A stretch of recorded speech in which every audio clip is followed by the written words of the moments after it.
Ah, you guys are too nice. Alrighty, so this is a fun low class. It's gonna be a lot of talking, I'll be very honest. So apologies to Dave because I'm gonna be doing a lot of talking and not a lot of shooting because there's a lot to go through and I wanna make it as hopefully fun and interesting as possible. I guess I should probably introduce myself. My name is Joe Addison. I am a photographer, gaffer, lighting expert, whatever you wanna call me. I do a lot of stuff with lights. And I'm always getting questions these days, which is, hey, I've been using strobes, hey, I've been using flashes. I need to do some work with LED, with some continuous lighting. So moving away from the momentary flashes and strobes that we all know, and that if you watched my last class, you'd remember very nicely. But moving into the continuous lighting world. So that's mostly LED these days. So we're talking all about that because a lot of people are asking these questions. So I figured now is the perfect time to kind of tackle that, to go, I've been using some flashes and strobes. Now I need to transition my work into continuous lighting. Where does that fit in the into what gear do I need? How much brightness do I need? What are the limitations? What are the drawbacks? What are the benefits? We're going to kind of delve into all of that. And hopefully it's going to be pretty educational while we do it. So I invite you guys here in the building to raise hands when you have questions. I'd love to answer them. Seth Miranda here on the video, what does Daniel call it? The video mighty mix or something? Whatever he says, whatever Daniel calls that thing. He's going to be pulling out questions from the live chat as well. So if you have questions, I very much invite you to ask those questions because I'm not perfect, so I'm probably going to miss something. And it's your job to tell me when I miss something, okay? It's on all of you. It's not, it's you. It's your responsibility. Alrighty, so here's the premise. I have Dave here, so everyone give a warm welcome hand to Dave. Thank you, Dave. Dave, we decided you're going to be an MMA fighter. So right now, I've been hired by the MMA League. Don't know who that is, I'll be honest. I'm not the best at this kind of thing. I've been hired by the MMA League, the professional one. And they need photo content. They need stuff to put on billboards. They need stuff to put on posters. We're looking for photos of our star MMA fighter, Dave. And what's happening right now is I'm traditionally using my strobes. I've got 3 of them set up right now. This is my strobe setup for getting the images I know that are going to work. I'm being surprised in about 15 minutes time, they're going to tell me, hey, we need video right now. So in 15 minutes time or less, I have to be set up to shoot some video at the same exact time because that's what that's what my clients are requiring of me. I need to be able to shoot video or have someone else shoot video while I'm shooting photos. I don't have time to rip down these lights and put up new ones. I will for our demo here today, but obviously in the premise of what's going on, I'm being surprised by the, is there an MMA league that I'm just not aware of? Just say UFC. UFC, thank you. I'm glad I have someone who's paying attention to these things. So I'm a happy camper in my photo world. I'm gonna snap a photo here of Dave. Wait, Dave, Joe. Yes, sir. What are you using? Oh, what am I using? I completely forgot. So this is a Nikon Z5 Mark II, and I've got a 50 1.8 G series lens with the F to Z adapter on here. Because last time I took a really expensive lens and I was like, look at this cheap camera with an expensive lens. Today I'm keeping it actually more reasonable. So super affordable lens that you can pick up used from the Adorama used department, affordable camera, but it's going to give me pro level results that I'm going to be super happy with. And obviously we'll be seeing those up on the screen here. And I'm snap a photo, get us started. I'm going to talk about which lights I am using right now. These are all strobes at this current moment. I'll talk about them once I have an image up for us to kind of look into. So you ready, Dave? Ready. All righty, here I come. So I'm going to get a pretty good head and shoulders here. Again, imagining that I am looking for something for UFC. And it's telling me that I have a photograph with a hand in the way. That looks fantastic. I'm getting a little bit of shadowing. That's probably from my key light here, bouncing off the second softbox on the right-hand side over there. So I'm going to talk about what lights I am using. And the air conditioning kicks on right at the exact moment we don't want it to. But here in my key light, this is a Flashpoint Explore 300 Pro 2. This is kicking out a decent little bit of light for us here to give us our key light. And then the one that's causing that shadow that's a little bit annoying in the background, that is a 1x3 strip box with a 200 Pro Mark II in it. So I'm actually going to scoot it back a little bit and knock over the LED light while I do that. Ignore the LED light. It's not supposed to exist yet. So I'm going to scoot this back a little bit. And again, my key light's got a 2-foot octabox on it. So I'm getting kind of a slightly soft. I'm not going mega soft. Because again, I'm thinking UFC, they want to have a little bit of edge and grittiness to it a little bit. But I'm a little soft still. So let's try that again with my strip box on the right-hand side maneuvered a little bit. I'm going to see how things look now with that, hopefully that shadow gone. All right, same spot here again. Let's take a look-see. Fantastic. So my annoying shadow is gone on that far right-hand side. Good, sir. Are you in TTL? How are you getting your exposure? Great question. So let me walk us through that. I'm in full manual mode. So I'm rocking out with my flashes, my strobes specifically in manual mode. My camera's in manual mode. The only thing that I have forgotten to take out of manual mode, and I'm realizing right now, is my auto white balance is on. So I'm actually going to change that. One moment while I do so. White balance. Let's go. Right here, we're at... What are we at? Let's find out with the computer. Computer says we are at... hold on. Camera settings. Exact Kelvin number. Where is that? Right on 6419. 6419. What a strangely random number. Minus 6.7. Huh. All right. The short on daylight. Okay. Alrighty, so I'm really happy with the images I'm getting there. In a realistic scenario, I'd probably I'd have a little bit more space. I'd move Dave a little bit further away from the background to stop that little bit of shadow that I'm getting on the far left-hand side of the frame, just over his right-hand shoulder. But because I'm in a compact space, I'm going to make that work for right now. I feel I'm getting a really great light. I've got my my edge lights doing a little bit of work, just separating them out against that gray background. Thank you for moving either way. I got my edge lights doing a little bit of work. They're not doing as much as I want, so I'm actually going to pop those up a little bit more. So one moment while I dial in a little bit of extra light on my edge. So I'm bumping up those 3 stops, I think, because I was at minimum power there and I just wasn't getting what I wanted. So let's try that again. Let's take a look. Now my edge lights are doing actual work now, which is good. They're paying for their rent. And thank you. Yeah, we're getting a good image there. Which again, if I'm handing this over to the UFC, maybe they want a fancier background, but this is a good image of what we're looking for. We've got excellent detail. We're getting excellent separation from the background now, and that shadow is less noticeable now with a little bit of extra kick from the side lights. And I'm happy with that. I'm going to take one more image just as the hero image, and then I think we're going to get surprised by our client in just a second's time.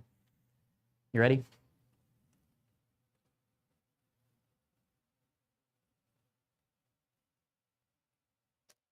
Alrighty, let's double check ourselves. Fantastic. Gorgeous work. Absolutely MMA class fighter or something. Pretend I know what I'm talking about. All right, so now I've been using 3 strobes here. Each of them have not been kicking out maximum power. I'm at, one second, let me grab the camera for the exact numbers. My key light is rocking out at 1/16 power on a 300 watt second unit. My 2 side units are both at 64th power, which at ISO 100 f4, which is where I'm at on the camera, is giving me plenty of light. I have as much light as I need. Obviously, I can also drop down to f8 and bump up the power of my strobes a little bit more. But this is where things change. This is where the client comes through and says, hey, we need some video content right now. And unfortunately, most of the time you aren't lit by a fantastically well set up set of lights by Seth Miranda. and you can't just go like, oh, I need to shoot video, just like that. Usually you are in some dark basement where everything looks terrible, except when you add your own lights in. So just for illustrative purposes, we're going to go to live view right now. And this is Dave in the lighting that Seth set up. So looks absolutely fantastic, which is what it was designed to do. But let's say that's not the case. Let's say we are in a dingy basement where the lighting just sucks. So that gives us normally one option. Either we bring LED lights with us, or we try to use the modeling lamps of the strobe units, and hopefully they work. Hopefully they work well. No, I'm going to leave them on for the second.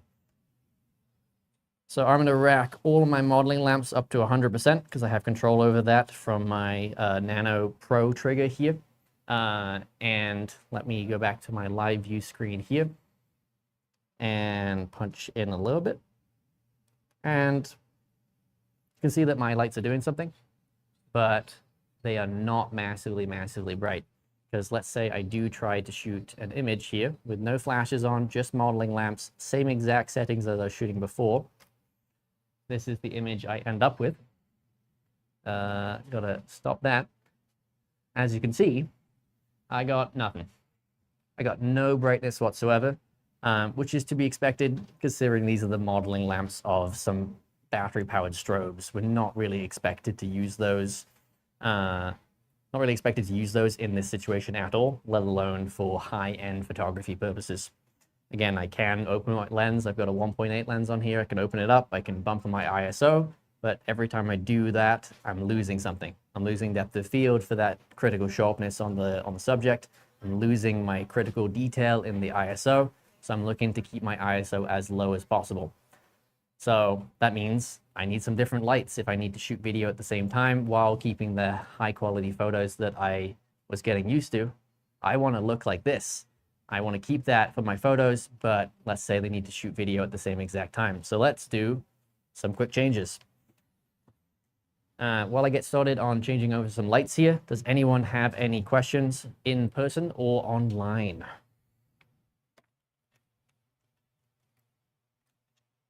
Question in the middle there. Why is that shadow first? You wanted that strip box to the wall. I mean, yeah. Mhm. It would eliminate. It would indeed, yes. So the question was on the very right hand, on Dave's right hand, our left hand, there's a little bit of shadow caused by the key light falling across the subject very nicely, but shadowing the subject shadows the background just a little bit. So the question is, can I swing my strip box here on this one side to kind of face the background a little bit? And I absolutely could do that. I did want a little bit more light hitting Dave's sides, kind of really like separate him out and kind of give him a really nice edge, like a kind of a holder, not holder, like a more significant and more noticeable edge light. But again, we have some time to play around with that with our new light here, so we can absolutely jump into that and see what happens. All right, any other questions? Nothing yet? No All right. questions, but while Joe's doing that, you guys can hit like. It makes him feel great and fuzzy and warm. All righty. So this guy right here is my first light. This is a Godox Lightmons LA300R, which is a 300 watt full color RGB, hence the R at the end of the name. And this is a wall powered unit. I have to plug this guy in unless I have a massive battery bank, like one of those huge EcoFlows or something like that. And I'm going to be using it at about 50% power on this side, because I have a 150R, which is half the power on this side, so I want them to match like I did with the strobe units that I put in here at first. So let's punch ourselves in here.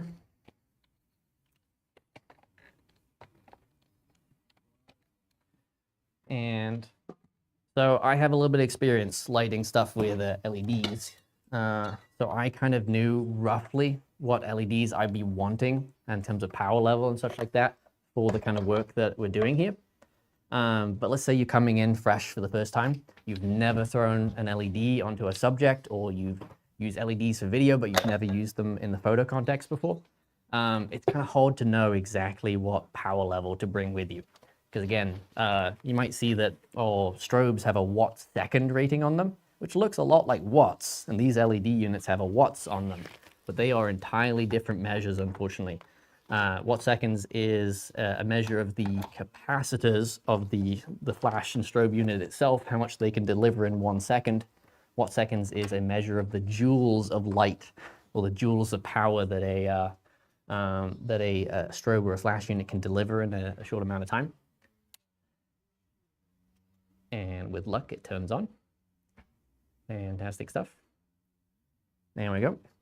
We'll position that roughly where we were before as well. Final unit to swap out is this guy. This is again, a Godox Lightmons LA300 bicolor.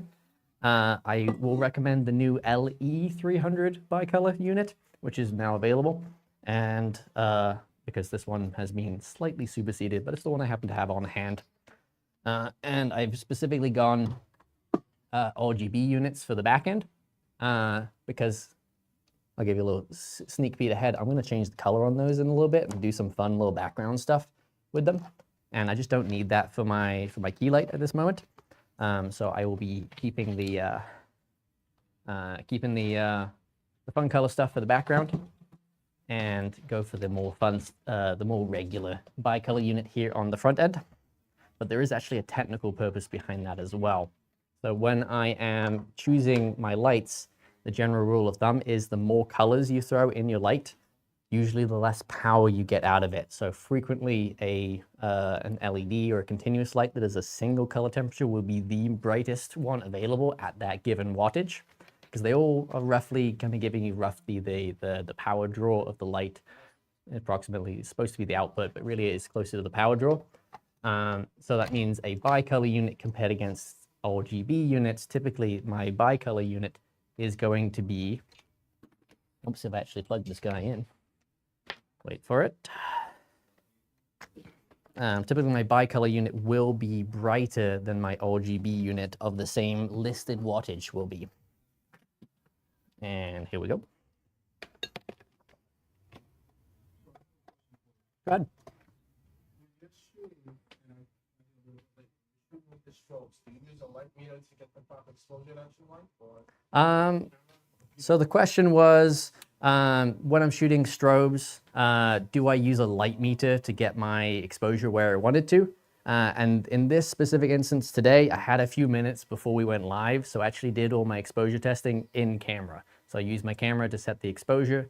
I was just going off what my eyes looked good with. If I had a light meter, that'd obviously be really consistent and really easy, especially when I have two lights that all kind of supposed to be the same. It's two left and right side kind of side lights. When I want them to be the same, that's a really great time to have a light meter just to match them really, really closely that way. But in this case, I just used my eyes, I used my camera. We have the luxury of digital cameras, and I have a luxury of a nice laptop to check everything on, so I can see my complete exposure ahead of time. So that's what I did in that specific instance. But it is a good tool to have if you need consistency, if you need speed as well. I find light meters are fantastic when I'm working on set with other people and I need to communicate, hey, I need 1 stop less. Hey, I need 2 stops less. Hey, I need that light taken back 5 feet to give me 1 stop less. Whatever it might be, communication is best done with numbers versus make it a bit brighter, make it a bit darker. That doesn't really communicate super well. And light meters give you numbers where you can play around with that kind of stuff. Alrighty, so right now I have my 3 lights set up. This is the companies come through and said, hey, our clients come through and said, hey, we need some of that video content. So they're gonna be able to shoot video at the same exact time as we're shooting photos here. Again, I've done the exact kind of same setup. Lights are slightly differently placed, but that's just my bad for being a little bit sloppy there. But I have 2 lights on the side. I set all these lights to 6,000 Kelvin, which, if my memory serves correctly, is where we were on our flash stuff. So in theory, I snapped this photo and it should look very similar. We might have to adjust a few things around, but it should look reasonably similar to where we were. So let's go for this guy. I'm gonna swap my flash trigger off because I don't need that any longer, because we're going full continuous. Alrighty. All right, I've kept my settings the same, ISO 100, 160th of a second, and f4. Let's give it a go. One of the really nice benefits of shooting with continuous lights is the fact that what you see is what you're going to get. Like, I know how the left and the right side is falling on my subject, and I can tell from the image that I'm actually shooting that I am a little bit under. I'm still not enough brightness to shoot where I was before.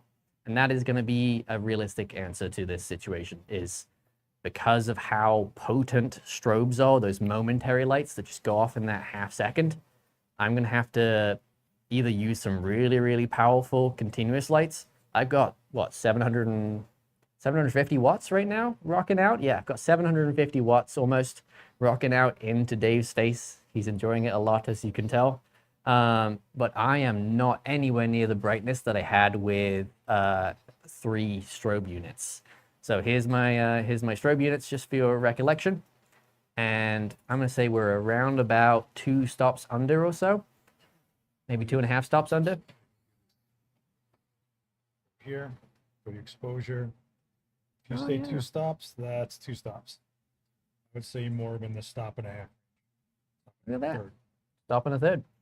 So that gives me a couple options. Thank you for the mathematical lesson there. So that gives me a couple options. I can either change my camera settings by a stop and a third, or I can change my lights. Right now, my lights are set to 100%. Let me double check that, actually. My lights are set to 100%. That means I cannot get any more light out of these units. So that means I need to compromise something on my original setup for photos, and I want it to look still as good as possible. I want to keep the excellent look that I had from my positioning and my light placement and all that, but I'm gonna have to compromise a little bit. So that gives me 2 options. I can either change my depth of field, and because we're doing these portraits, I think we can do a little bit of that. I'm not gonna do that first though. What I'm gonna do is actually slow down my shutter. I'm gonna drag out the shutter a little bit longer and see how that affects the image. Because obviously with momentary lights, with strobes, I have the ability to really freeze stuff. And obviously the only way for me to freeze stuff now with these continuous lights is by going to higher shutter speeds.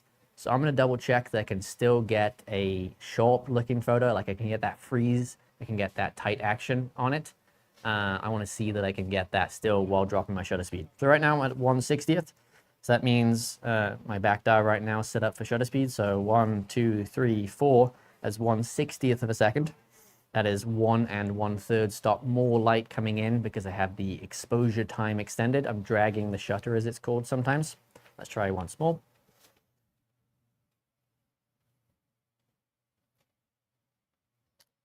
And let's try again. There we go. So that is exactly the kind of exposure level I'm really wanting. I'm getting a really nice, I'm getting that really nice side light. I'm kind of getting that edge light there. Again, we're still seeing that, that shadow on the far left-hand side, which one of our audience members mentioned. But we'll notice that actually that shadow is a little bit polluted with a little bit of the ambient light. So that means that I think that is probably coming from this key light, or not this backlight over here, which is legitimately one of the things we're going to bump into when we're using continuous light. Is the entire world is full of continuous light. Kill it if you mind. So Seth here is going to kill that light up there for us. Just that one. I'm going to see how that affects our image. We should see that little bit of ambient light that filters in disappear. And we try again, and fantastic. So yeah, there's a really, really great look there. I got a little bit of the bounce board in the bottom of the frame there, but that majority of that light pollution, if you will, from that light that was over my shoulder there is now gone. But that is a legitimate thing we're going to bump into occasionally when we're doing this type of work, is the fact that I can't control every light in the space, and because I didn't bring a 600 watt light or a 1000 watt light with me, I don't really have the ability to keep stopping my lens down or closing up my, or kind of eliminating that that outside light, that ambient light that's there. I will have to just sometimes like turn lights off or block them off or something else like that, which impacts the way that I can shoot these images. So, Also, something to note is if he did bring 1,000 watt light, that's 1,000 watts in Dave's face. right? Yeah. So there's also the comfort level of your subject while you're working with them, all right? So yeah, Dave is a trooper, and you've been on camera a lot with lots of bright lights, so you're probably used to this kind of thing. But let's say you're doing this with someone who's not used to this kind of thing. You've got someone with a little bit of photosensitivity. I was working once with a model who had some photosensitivity. You were there as well. That's a Kiva there in the front of the crowd, trying to look inconspicuous. But there was a model we worked with who had some photosensitivity, couldn't handle these brighter lights in these continuous moments, could handle flashes and strobes because that's over before you can even blink. But when we're looking at continuous light, that's bright for a really, really long time. So sometimes the comfort of the subject is reduced because we have these really, really powerful lights rocking into their face. That's just something we have to be aware of. Got a question. Question? Yep. Get off heat. So that's the first question. Mhm. Second question. You're shooting in a situation like this. What would be your preferred hour level of strobe that you would use? Mm. Third, the Okay. softbox.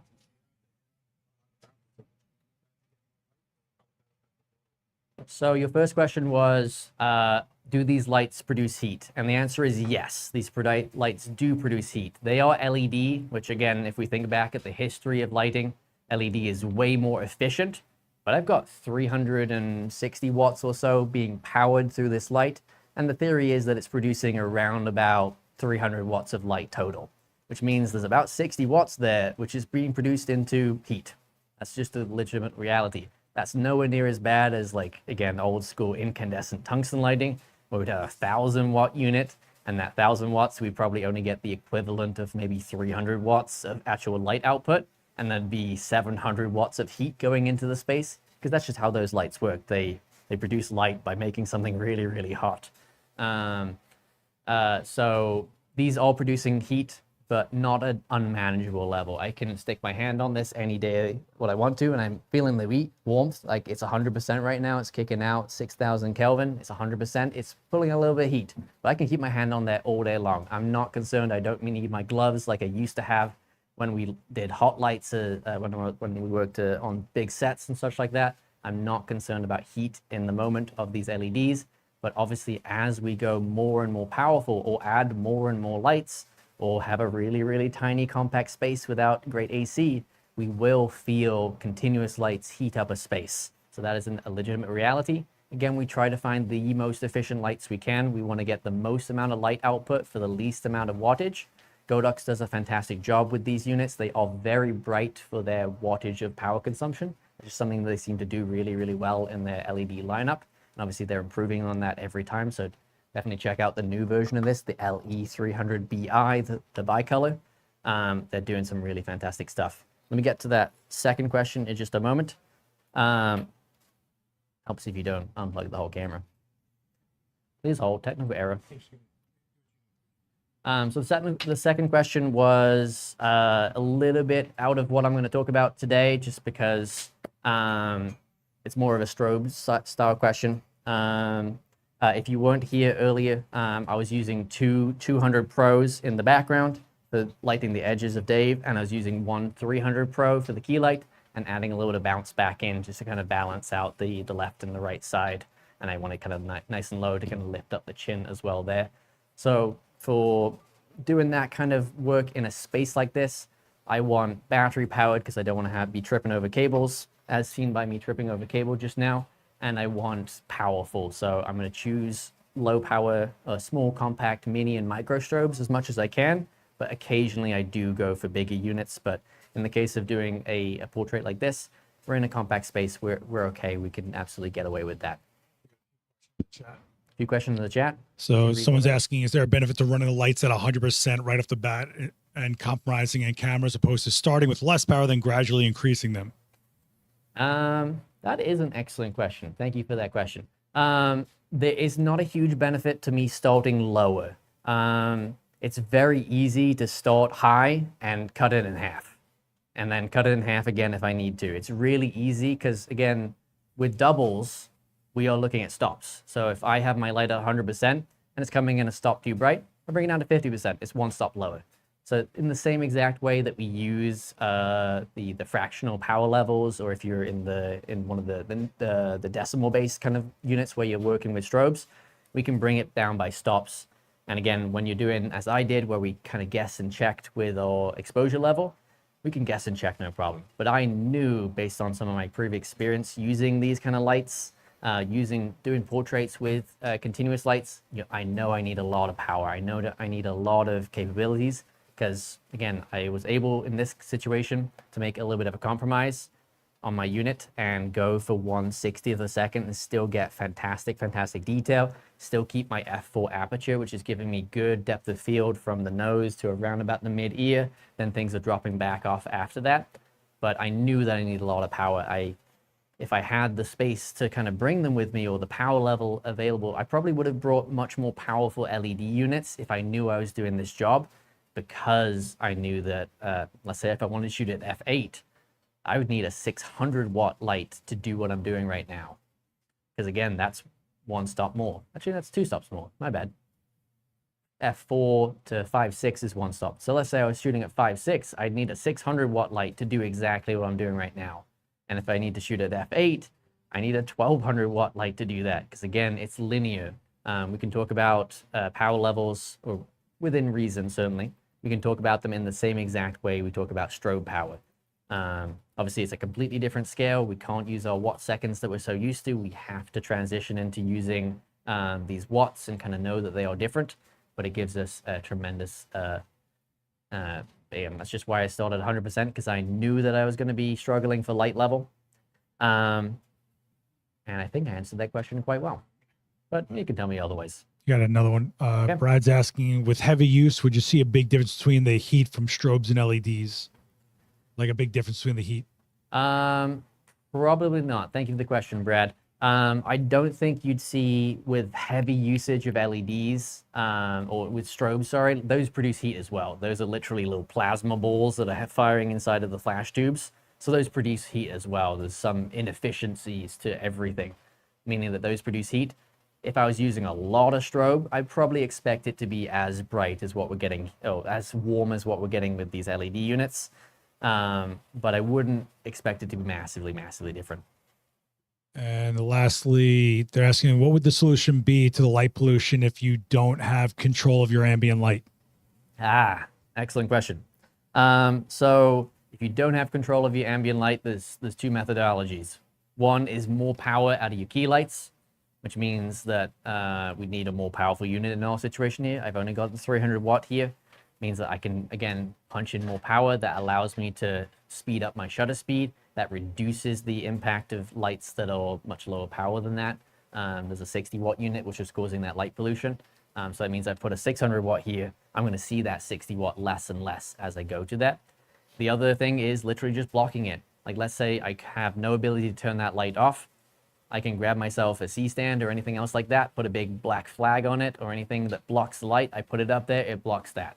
Can be useful in certain situations where you might be dealing with the sun coming in and adding unwanted light, or light that's going to change throughout. Like, let's say I'm doing a boatload of portraits throughout the day, and again, I have to do video and photo, so I want to use these LED lights.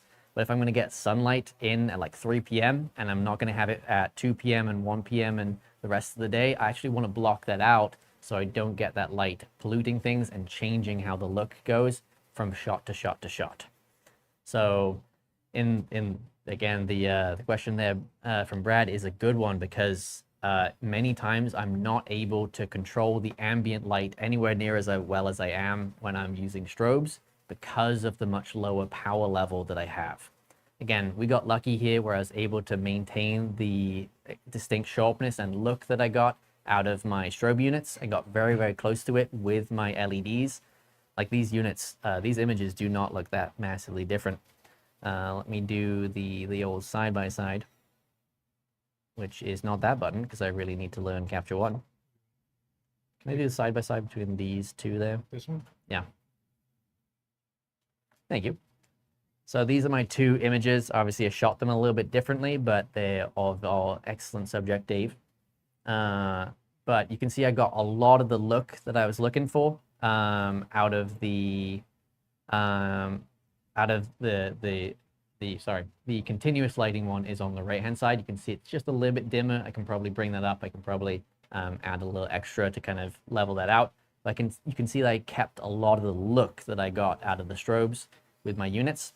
And that was because I was able to maintain a reasonably high shutter speed, 1/60th, but you can see there's a little bit of sharpness drop. Again, I got most of it there, but it's not as good. Question in the crowd. Did you match the I did. So the question is, did I match the color temperature? And I did. I have, these units are all bicolor or RGB units, which means that I have full control of the color temperature of the LEDs themselves. And I specifically went and chose 6,000 Kelvin for all of them in order to have them match what I was doing with the strobes. how about matching the strobe?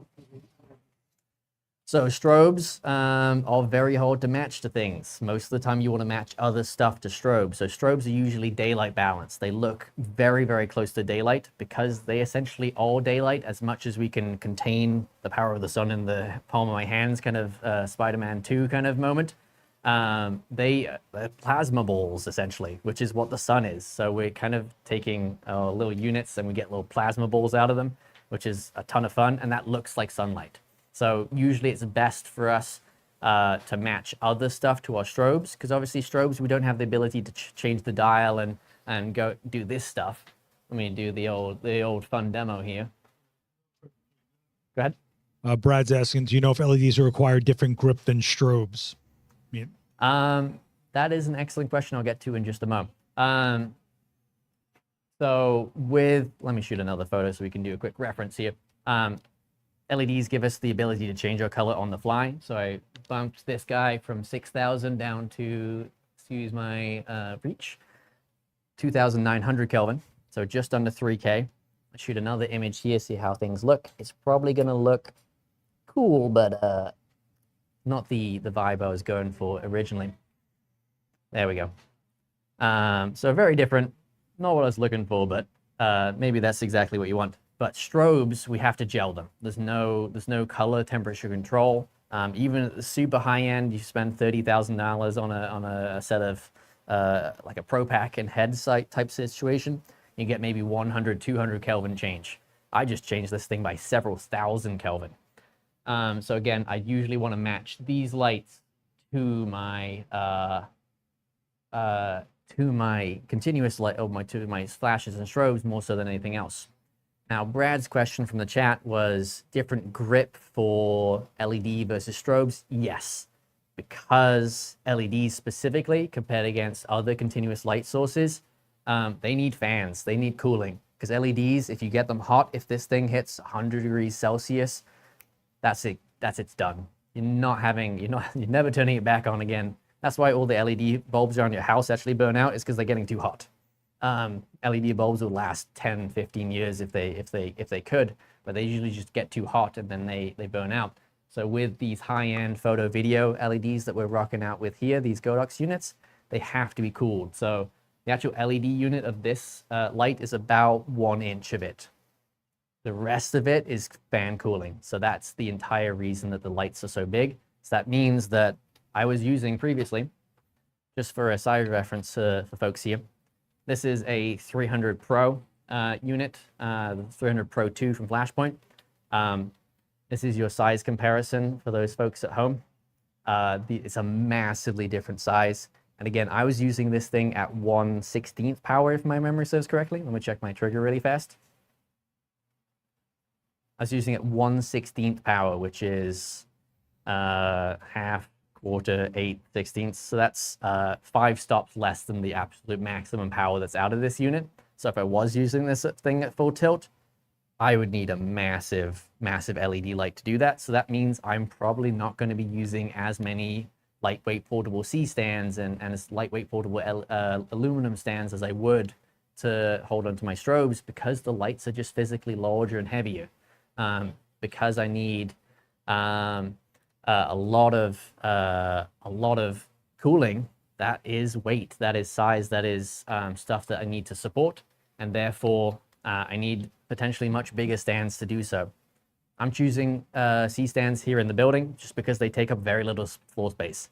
And again, that's more important for me because I do move around a little bit. and the less I can trip over, as seen by previous actions, the better.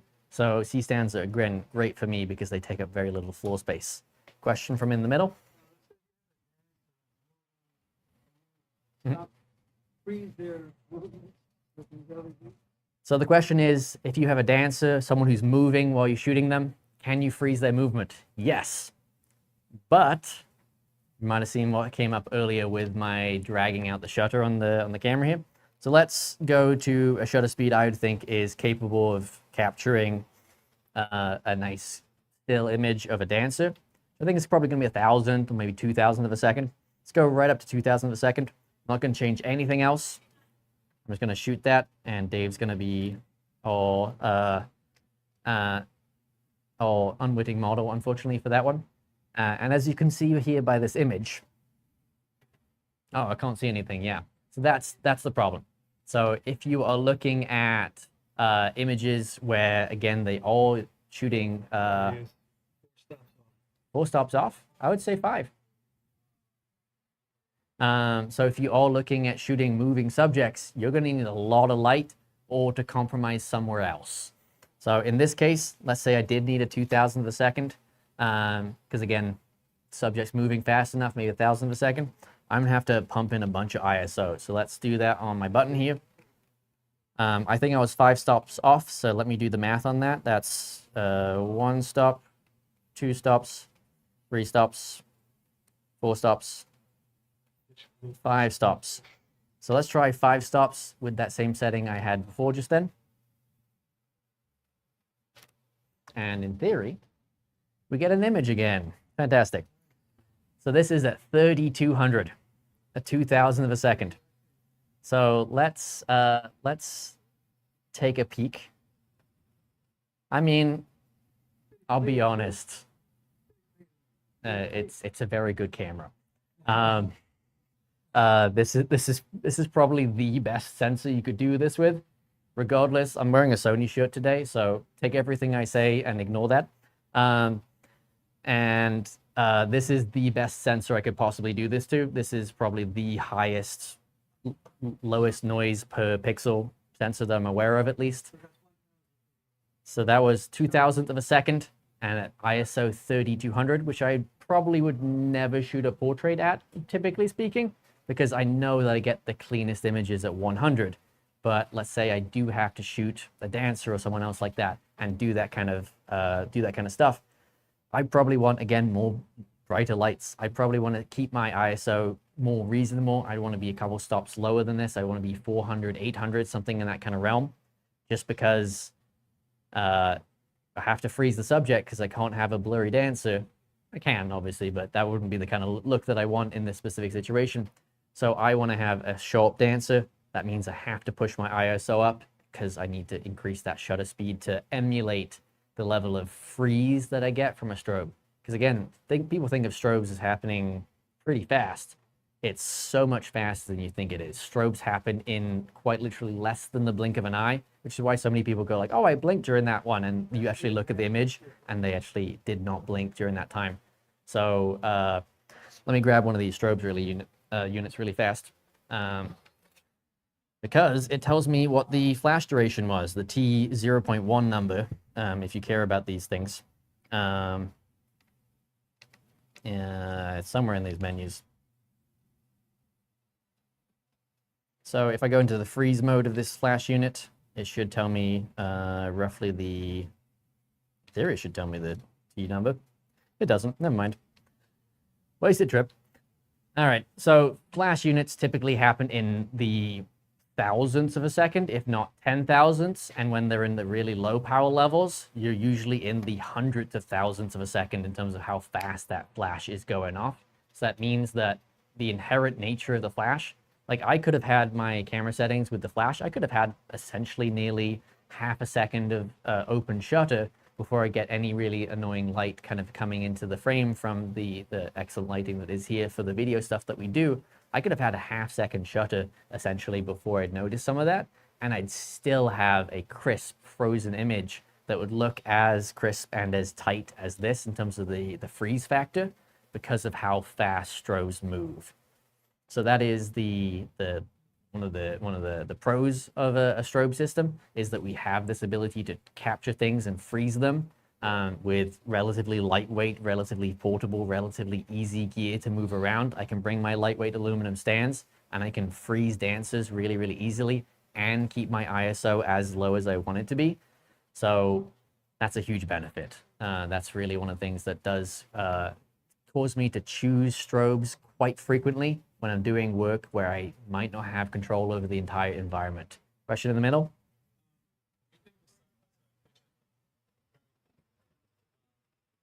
The strobe versus the light.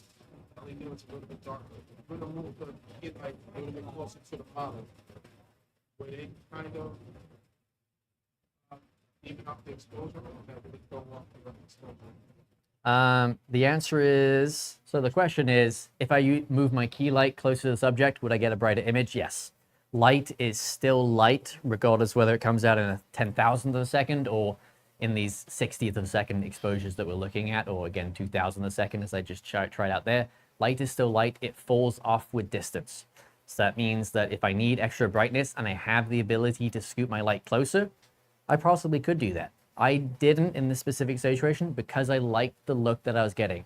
I have a slightly, it's still a soft light because it's still a 2-foot softbox here, but it's not uber soft. It's not wrapping around the face in a really, really like hyper soft way.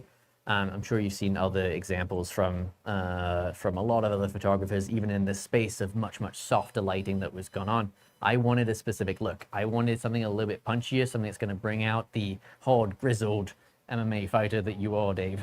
I wanted something that brings that out a little bit, and that's why I kept the softbox in the same spot, because I had that look that I wanted, because it was all about, I've been surprised by my client, but I got to get these items, these images to look like it was when I had the strobes. I want it to look like that with these LED units. Does that help answer that question? Fantastic. Question as well? That's exactly what I was about to do. So the question was, can I gel things? And the answer is, I don't need to, because these are full RGB units. So let's go in and make something happen. So let's put our brightness at 100%. Someone give me a number between 0 and 360. 75? Let's go for 75. Let's see what that color comes out to be. It comes out as a green, kind of yellowy green. We're doing WWE, I guess, actually now. All right, someone else give me a number between 0 and 360. 37? 137, you got it.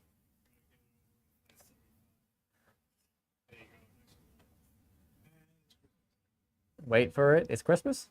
137, right? 180? All right.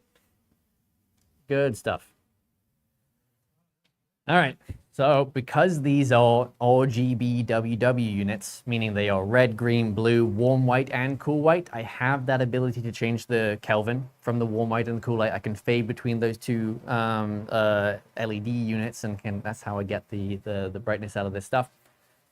Then I also have red, green, blue on top of that, and I can mix all of those together. I have control over that through the back panels on these. There's also an app that I am not using right now because I don't have it on my phone, but I have control over all of this color available to me at all times, which means I can take very quickly. It's not too Christmassy, right? Okay, thank you. Someone's looking out for me. All right. What I'm gonna do is drop down my settings back to where I was before, back to ISO 100 and 1/60th of a second, because I knew that worked well, so hopefully it'll still work well. And with luck, we get an excellent image out of it. Let's go full screen here. He looks bored with us already. I did apologize when I started, right? I said, this is gonna be really boring for Dave. That's the unfortunate reality. So that is the joy of LED units, especially when I have these full color ones. I do give up a little bit of brightness total out of the total output of the unit. Again, new technology will probably come along and make that even less and less. Godox has their new palette lab lights out in the next few months. I'm excited to see what those do in their full color modes. Those should be the same level of brightness regardless of what you dial into them, but we'll see how that goes once those actually start shipping to people. But because I have these LEDs, I have this on-the-fly flexibility to change colors. Like, let's say we're doing a Christmas thing. Let's say we're doing a Halloween thing, whatever. I can change that. I have that ability to change things on the fly. And that, again, saves me a lot of time versus gelling. Because obviously you can put a gel in front of one of these lights.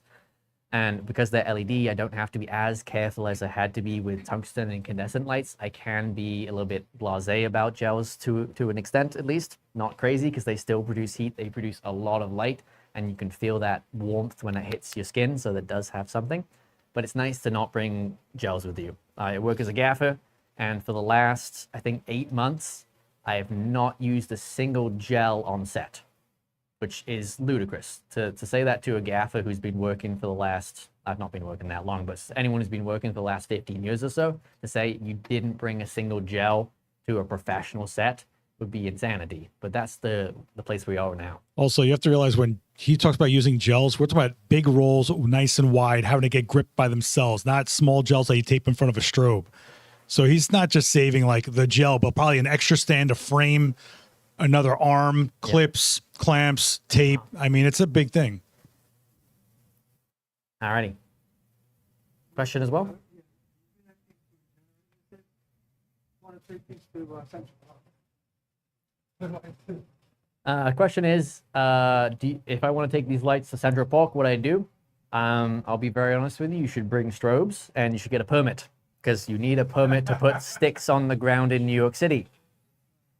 If I had a permit, then I probably would bring strobes that run on batteries, because I get all that power, all that snap, all that capabilities in these super lightweight, compact, portable packages. So I'd bring strobes if I could, and then I'd bring my gels. Because you can get those little packs of 12 by 12 Roscoe and Lee gels, like $50 for the entire colors you could ever want. And he's going to pull one out of the magic case of, you can buy one of these things like $50, maybe 55 or whatever these things cost. And this is way less work than hauling around a generator or one of those gigantic EcoFlow batteries or anything like that. This is way better. I'd rather bring this and some strobes versus lugging around a humongous, because again, at this current moment, I'm consuming 750 watts of power.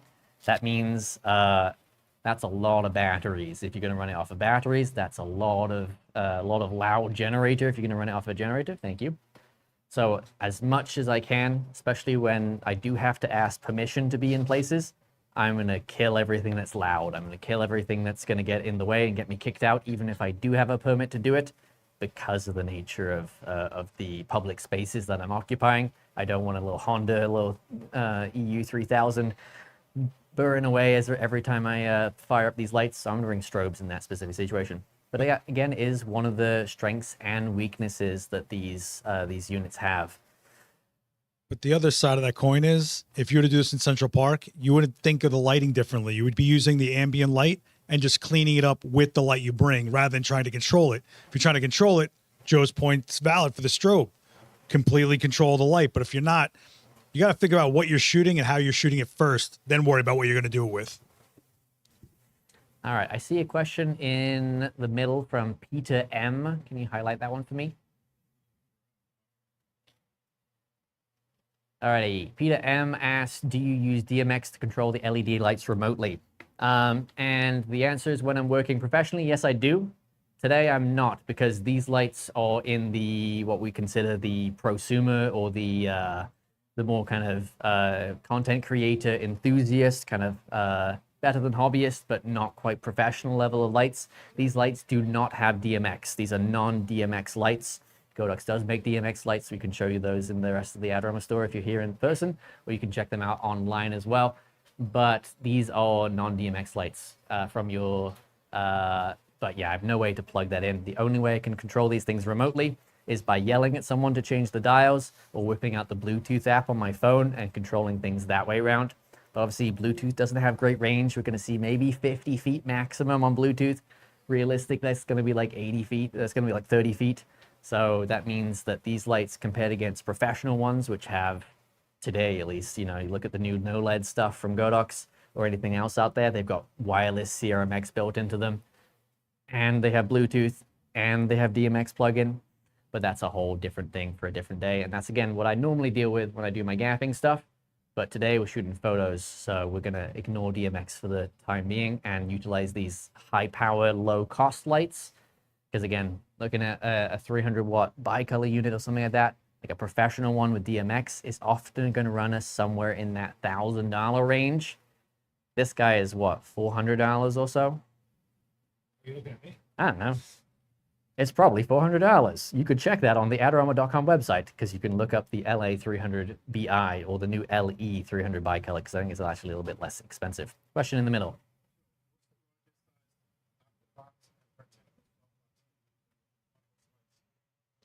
So the question was, what's the largest softbox I can throw onto one of these lights? Obviously, I've gone super small here. This is about as small as softboxes go. The answer is I can go as big as this knuckle here will support, which in theory should be about 7 feet. I've not tested that, so if Godox disagrees, they can chime in on the chat. But in theory, I could put a 7-foot octabox on here, and that will probably be the limit of what this knuckle can do. This is a metal knuckle. It is not plastic, which is one of the nice things about this being a little bit more affordable light.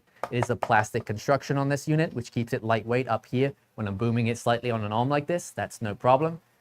But the important bit, which controls the tilt, this is metal. And again, I probably wouldn't do a 7-foot myself, because I probably only get a couple uses out of it before I'm at the absolute limit. I'd probably say let's keep it safe and go for a 5-foot, a 60-inch, and call that the maximum size you're going to rock with that. But also, again, as we go bigger, we need more power, because our light is, the best way to think about it is it's the same amount of light, but you're spreading it over a larger and larger area, which means the light intensity goes down as you do that. So that's also one of the benefits of me using a 24-inch here, is I'm not spreading that light out humongously, so I still get a large amount of intensity out of my 300 watts. But as I go to a more larger box, obviously there's some inefficiencies in there, yes, obviously, but as I spread that light wider and wider and wider, it's the same amount of light coming out of the unit. That means I'm going to get less intensity as I go bigger and bigger. That's, again, one of the reasons you might want to look at strobes, because strobes come in super, super bright. They are designed to work with humongously powerful units, humongously light-consuming units like 5-foot, 6-foot, 7-foot octaboxes and such like that, just because that's the type of light that they are designed for. Alrighty. Anything else in the questions from the chat that I have forgotten about?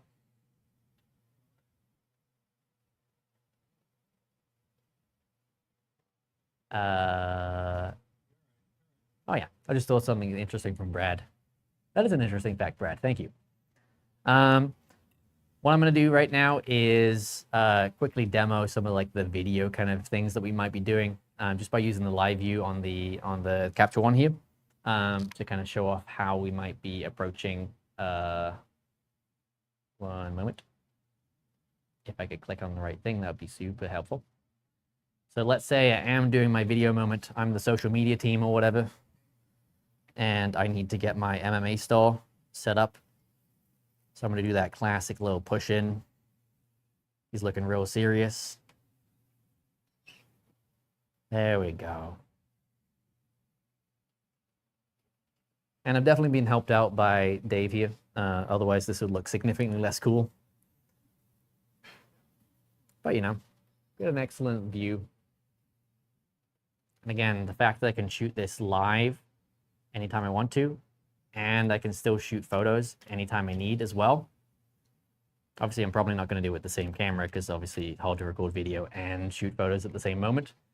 But I was able to capture super nice photos at the same exact moment as recording video. So for me, that's just, it's a big part of the world that we live in now. That's the reality.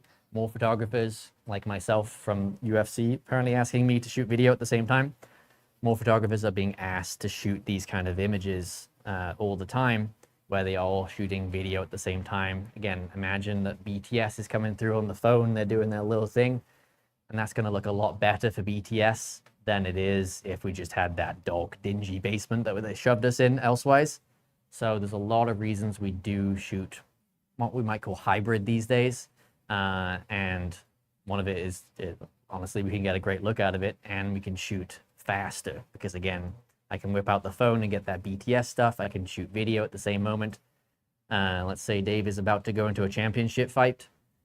We can have the stuff shot for the big billboards, and we can have the stuff shot for the live broadcast at the same time with the same style, the same lighting. So if the client agrees that we need this green and we need this blue to kind of sell the brand colors or whatever, I can have all that, and I can have it all packaged into one. I don't need to worry about. Look a lot like wow, Denzel Washington. Just from that one specific angle. Could be worse. Yeah, I like it. All right. It is time for questions. Anyone have anything? Question in the middle. Yes. What do you do? Question was, do these things have fans built in? And yes, that's why these units are much bigger, because they have to stay cool. So there's a giant fan cooling system in every single one of these continuous LED lights, because everything has to stay as cool as possible to make sure the light doesn't die in 2 seconds. Any questions elsewise? All right. Thank you for joining me here. Thank you to Dave. Thank you to you. Have a good night.